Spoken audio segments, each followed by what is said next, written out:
মুসা আলাইহিস সালাম ফেরাউনের সামনে যেয়ে দাঁড়ালেন। ফেরাউনের জাদুকররা বিশাল বড় বড় বাঘ বানালো, সিংহ বানালো, সাপ বানালো। মুসা আলাইহিস সালাম দেখে ভয় পেয়ে গেলেন। আল্লাহ বললেন, মুসা ভয় নাই, তোমার লাঠিটা খালি ফেলো। লাঠি ফেলার সাথে সাথে মুহূর্তের মধ্যে হাইয়াতান তাসআ, বিশাল এক অজগর সাপ।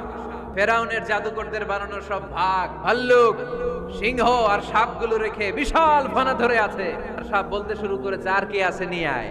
সুবহানাল্লাহ কইতে পারলেন না?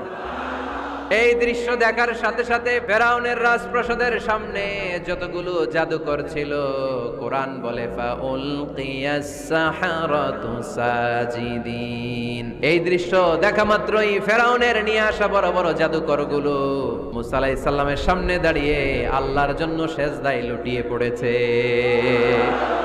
ফাউলকিয়াস সাহারাতু সাজিদিন, সেজদায় লুটিয়ে পড়ে ঘোষণা দিল, আমি ফেরাউনরে মানি না, আমি কোন নাস্তিককে মানি না, আমি মুসার রব, হারুনের রব, বনি